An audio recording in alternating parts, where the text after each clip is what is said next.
When we look at why a narcissist becomes mad and shocked when everything they plotted has backfired, we have to begin with a simple psychological truth.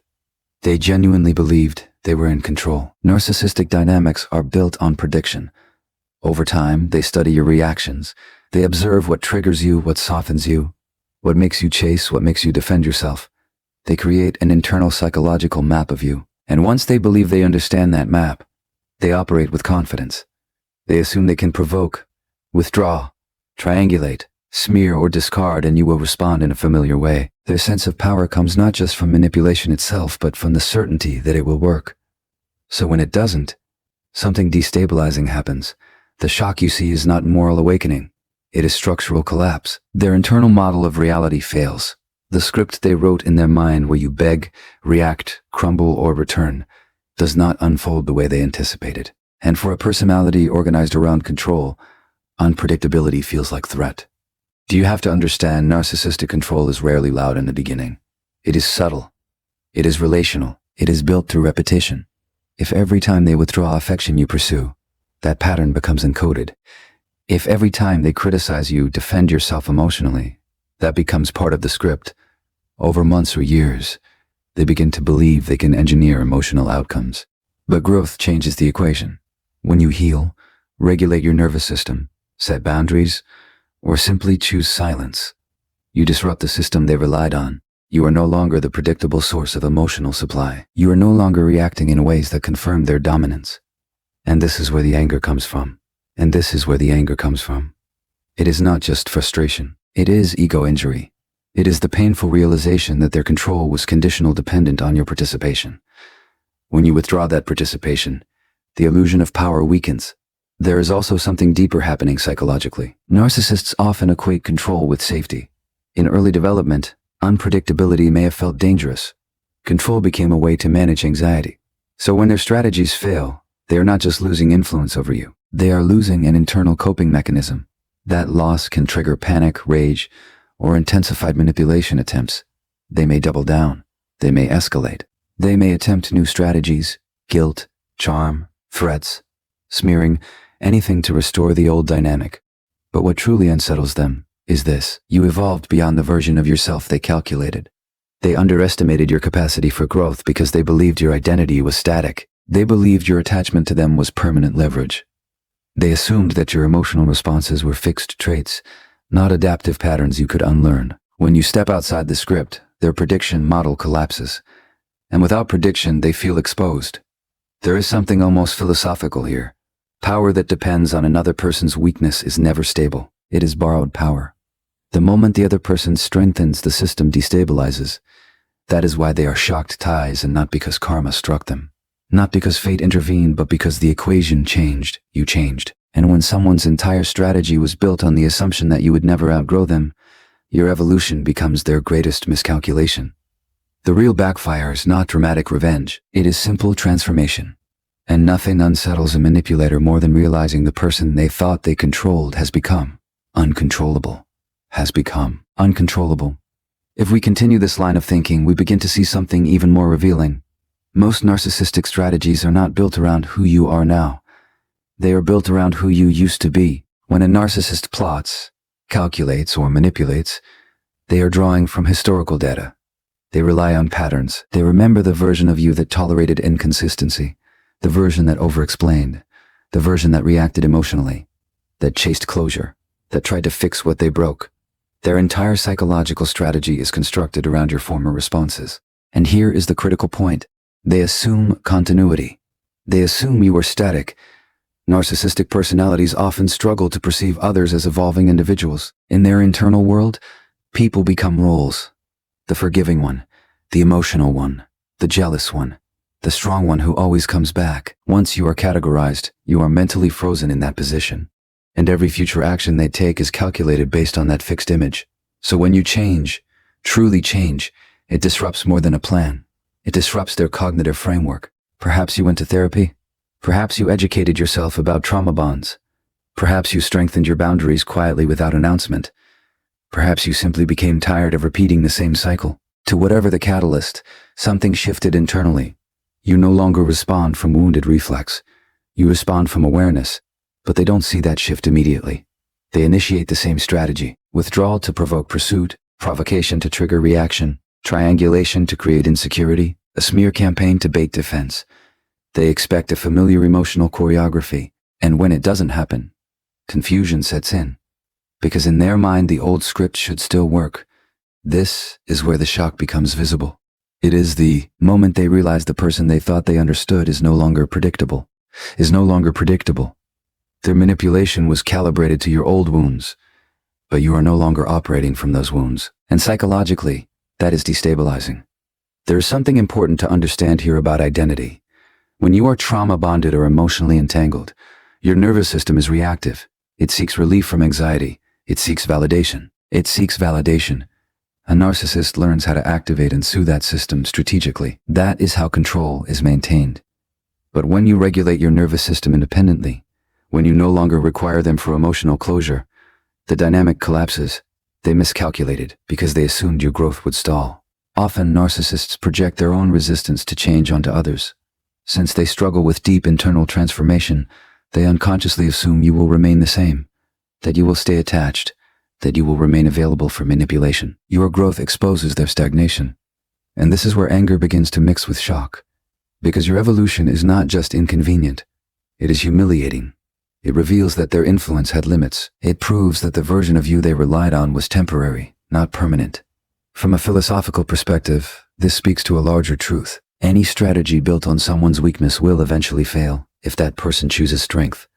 Control is sustainable only when the controlled remains unaware. With the moment awareness enters the system, the dynamic shifts. So when everything they plotted backfires, it is not because their tactics suddenly stopped working universally. It is because they stopped working on you, and that is that they did not anticipate that you would outgrow the identity they assigned you. The greatest disruption to manipulation is not revenge. It is evolution, and nothing unsettles someone more than realizing the person they tried to control has become someone they can no longer predict. If we move deeper into this dynamic, we come to something that seems simple on the surface, but is profoundly destabilizing to a narcissist. Silence. Not the silent treatment they use as punishment, not passive aggression. I'm speaking about regulated, intentional, grounded silence. The kind that comes from detachment, not resentment. The kind that says without words, I am no longer participating. For a narcissistic personality, silence is not neutral. It is threatening. Their entire relational strategy depends on emotional movement. They provoke to create reaction. They withdraw to create defense, triangulate to create jealousy. It doesn't matter whether the emotion they trigger is love, anger, fear, or confusion. What matters is that they can still move you. Emotional movement equals influence. When you respond even negatively, you confirm that they still occupy psychological space inside you. And that confirmation stabilizes their ego. It reassures them that their presence still has impact. But when you respond with silence, not coldness, not suppressed rage, but true emotional neutrality, the system malfunctions because silence offers no data. It does not feed their need for validation. It does not allow them to measure their influence. It does not confirm that you are hurt, jealous, or longing. It creates ambiguity. And ambiguity for someone who depends on control feels intolerable. There is something neurologically significant here. Their cystic patterns often rely on predictable feedback loops. Action, reaction, stimulus, stimulus, stimulus, stimulus, response. When that loop breaks, the nervous system experiences uncertainty. And uncertainty can trigger anxiety, even panic. This is why silence often escalates their behavior initially. They may attempt stronger provocations, louder smears, more dramatic gestures. They are not necessarily trying to reconcile. They are trying to restore the feedback loop. They want proof that they can still reach you. But silence, grounded silence, communicates something powerful without speaking. Your tactics no longer work here. And this is what shocks them. Because in their internal narrative, you were supposed to react. You were supposed to defend yourself against lies. You were supposed to demand explanations. You were supposed to chase clarity. Silence disrupts the role they assigned you. It also removes the drama. Narcissistic dynamics often thrive on intensity. High emotional swings create attachment bonds. Conflict followed by reconciliation strengthens trauma cycles. When you remove participation, the intensity dissolves. Without your energy, the drama cannot sustain itself. Philosophically, silence represents sovereignty. It is the refusal to be emotionally conscripted into someone else's psychological warfare. It is not avoidance. It is discernment. N plays. It is discernment, That is recognizing that engagement would only reinforce the very system you are trying to exit. And here is the paradox. Silence feels small, but its impact is enormous. Because when you do not react, they are left alone with their own behavior. Without your emotional deflection, the consequences begin to reflect back at them. The shock is not just about losing you. It is about losing access to your nervous system. You are no longer emotionally available for manipulation. That realization can feel like rejection to them. It can feel like loss of power. It can even feel like betrayal of the script they believed. Time was permanent, NT. But in reality, it is simply the restoration of your autonomy. Silence is not weakness. It is strategic disengagement. It is the quiet collapse of a dynamic that required your emotional labor to survive. And nothing unsettles a manipulator more than discovering their influence has met a boundary they cannot penetrate. Because when your silence is rooted in self-possession, it speaks louder than any reaction ever could. If we look at what happens next when their plans begin to fail, we often see another familiar tactic: projection. And this is where things become psychologically fascinating. Projection is not random. It is defensive. It is the act of disowning parts of oneself and placing them onto someone else. If they are deceptive, you become the liar. If they are unstable, you become crazy. If they are manipulative, suddenly you are the controlling one. This maneuver serves two purposes. It protects their self-image, and it recruits you into defending yourself. Then that recruitment is essential because the moment you start arguing against a false accusation, you are back inside the dynamic. You are explaining, you are proving, you are emotionally invested in correcting the narrative. From their perspective, the system is restored. You are reacting again. But when everything they plotted backfires, projection begins to collapse, and it collapses in a very specific way. It collapses when you refuse the role. You see, narcissistic dynamics depend on casting. There is always a villain and a victim, always a hero and a betrayer. These roles are not accidental. They stabilize the narcissist's internal world. If they can assign you the position of the unstable one, then they remain rational. X, you are the jealous one. Then they remain desirable. If you are the bitter X, then they remain the misunderstood survivor. The story protects T-ego. But when you stop participating in the story, when you do not defend, do not counterattack, do not attempt to clear your name, something unusual happens. The projection has nowhere to land. Psychologically, projection requires absorption. It requires someone to internalize or fight against the false label. When you remain steady and detached, the accusation hangs in the air unsupported. Over time, observers begin to notice inconsistencies. Patterns become visible. The energy behind the smear feels excessive, and this is deeply unsettling for them. Because projection works best in chaos, it thrives on confusion and emotional reactivity. When you respond calmly or not at all, the contrast becomes stark. Their intensity begins to look disproportionate. Their narrative begins to look forced. What shocks them is not that you defended yourself well. It's that you didn't need to. To trust it that truth does not require performance. There is something profoundly destabilizing about that. When you refuse the assigned role, you quietly reject the entire psychological structure they built around you. You are no longer the character in their play. You are an independent actor who stepped off the stage, and without you in the role, the script collapses. Philosophically, this is about identity sovereignty. It is the refusal to let someone else define your character in order to protect their ego. It is understanding that not every accusation requires rebuttal. Sometimes the most powerful response is coherence, living consistently enough that lies dissolve over time. Projection is an attempt to export shame. When you do not accept the shipment, the shame remains with its originator, and that is the true backfire. Because once the projection fails, they are left facing the very traits they tried to disown. The anger intensifies not because you attacked them, but because you did not cooperate. Refusing the role is haute passive. It is strategic emotional maturity. When you stop arguing with distortion and simply remain aligned with reality, manipulation loses oxygen. Nothing frustrates a narcissist more than discovering that the narrative they crafted cannot survive without your participation. When their direct manipulation fails and their projections no longer land, many narcissists turn to something more indirect: the smear campaign. This is where they attempt to regain control not by influencing you, but by influencing how others see you. On the surface, it can look strategic, even calculated. They begin to tell selective stories. They frame themselves as misunderstood. They highlight your worst moments, often moments they provoked, and remove the context. The goal is not truth. The goal is narrative dominance, because if they cannot control you anymore, they will attempt to control perception. There is something deeply revealing in this move. A smear campaign is not about justice.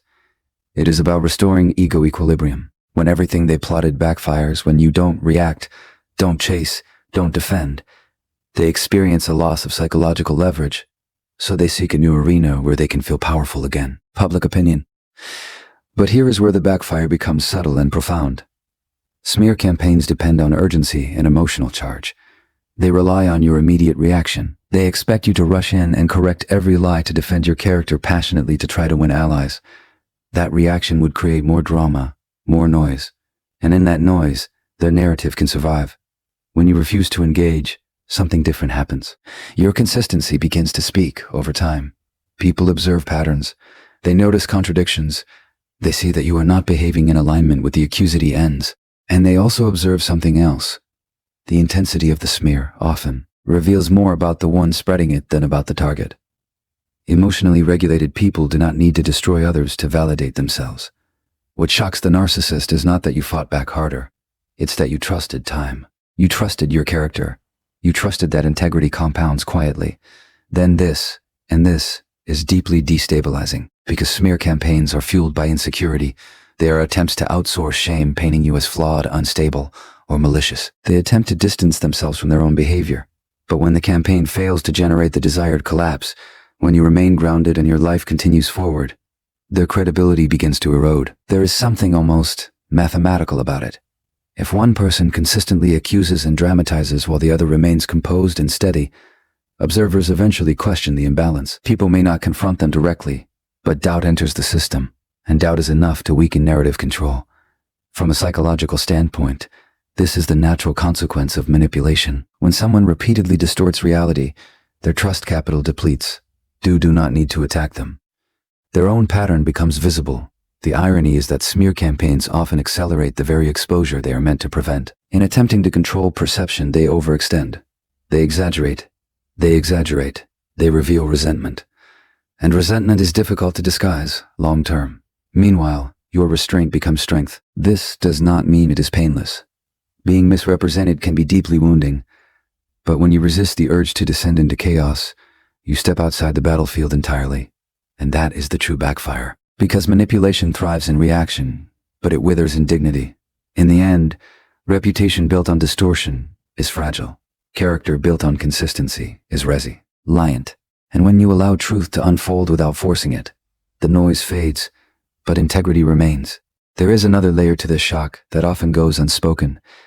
Many narcissists do not just expect you to react, they expect you to break. When they discard, withdraw, triangulate, or attempt to destabilize you, there is often an unspoken assumption underneath it all that you will crumble without them, that you will spiral, that you will feel lost, diminished, incapable. In their internal narrative, your strength was exaggerated, your independence performative, your resilience conditional upon their presence. So when everything they applauded backfires, one of the most destabilizing outcomes is this. You don't collapse. You level up. You become calmer, more focused, more disciplined. You invest in yourself. You reconnect with friends. You pursue therapy.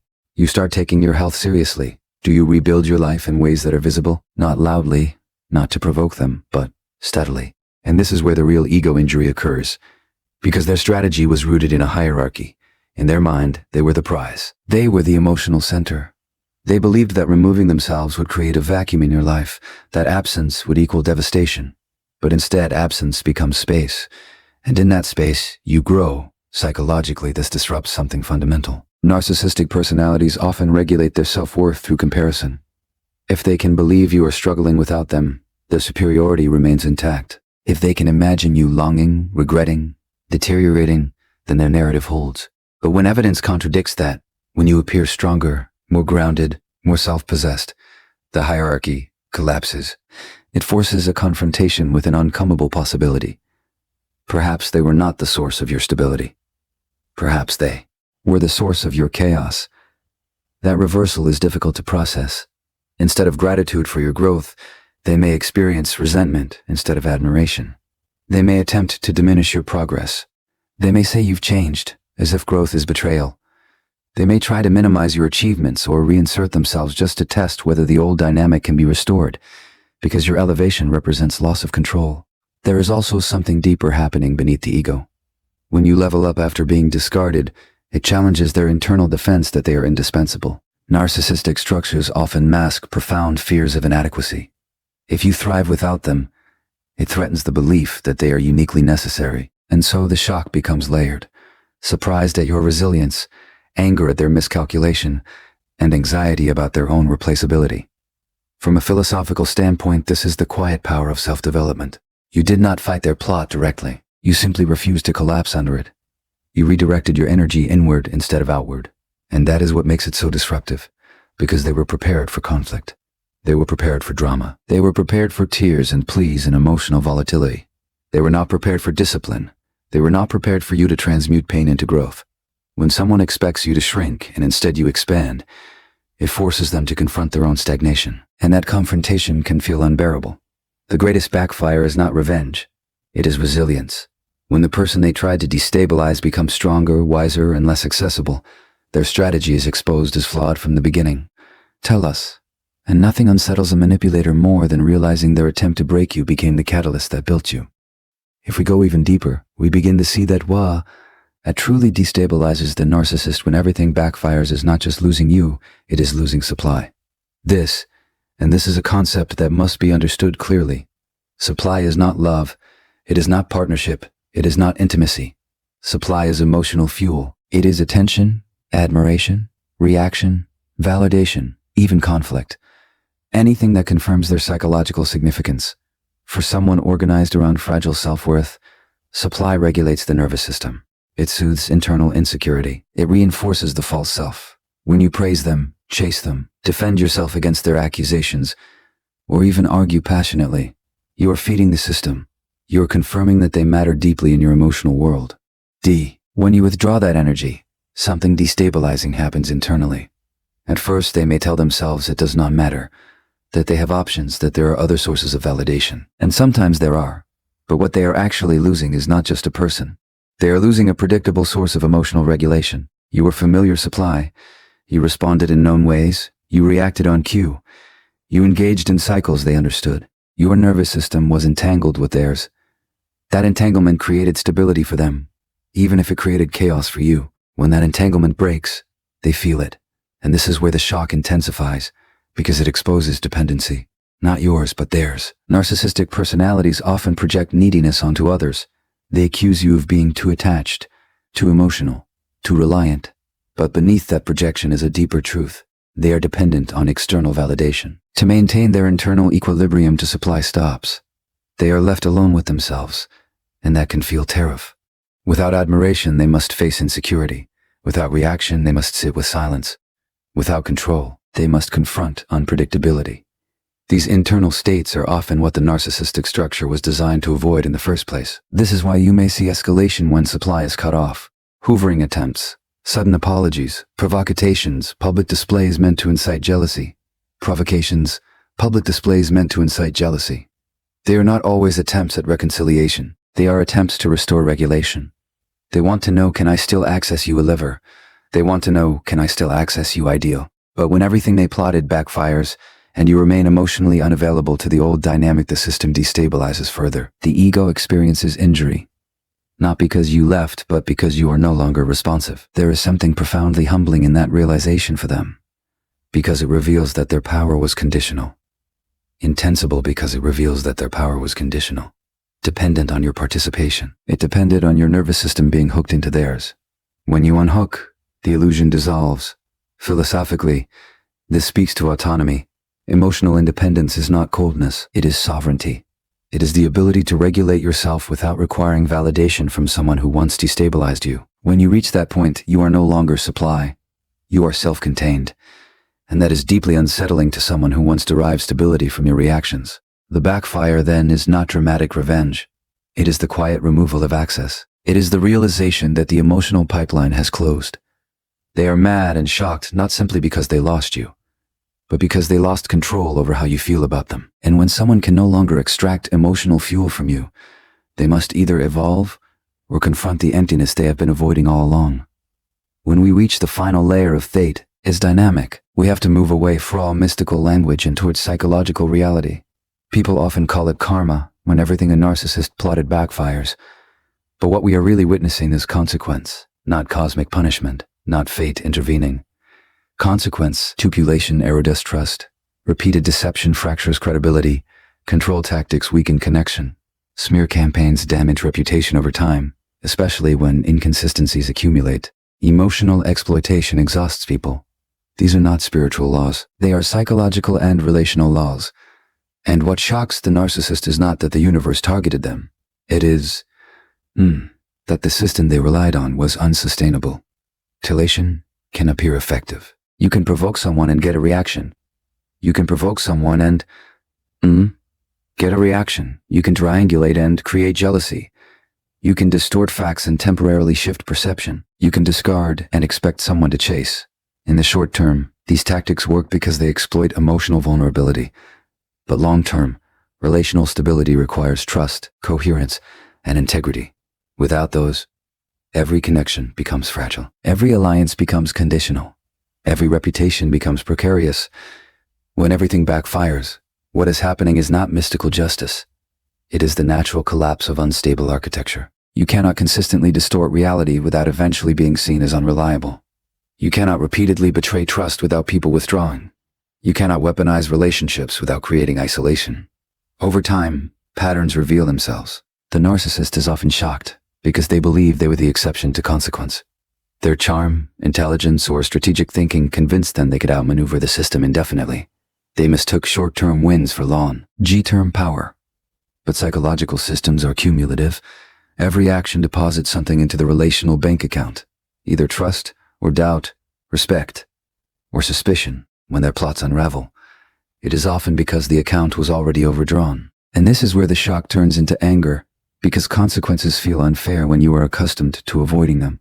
It feels like betrayal when people stop believing you. It feels like injustice when former allies distance themselves. But in reality, what is unfolding is alignment. Behavior and outcome are reconnecting. There is also something existential happening here. Narcissistic defenses often create the illusion of invulnerability. I can always find new supply. I can always control perception. I can always outthink the situation. When backfire occurs, it punctures that illusion. It forces that illusion. It forces confrontation with limitation. And limitation is deeply uncomfortable for someone whose identity is built on superiority. From a philosophical standpoint, this is the moment where growth becomes possible, but only if humility enters the picture. Consequence is not cruelty. It is feedback. It is reality correcting distortion. The tragedy is that some will double down instead of reflecting. They will blame, escalate, rewrite narratives again. But others, in rare cases, may begin to recognize the pattern. Because when everything you plotted fails, it is no longer coincidence. It is pattern exposure. And pattern exposure is an invitation. The deeper truth is simple. Manipulation can win battles, but integrity sustains life. Control can create temporary dominance, but it cannot manufacture genuine respect. When the structure collapses, it is not because the world conspired against them. It is because reality eventually outweighs illusion. And in the end, nothing backfires more powerfully than a strategy built on deception. Because sooner or later, the truth demands balance.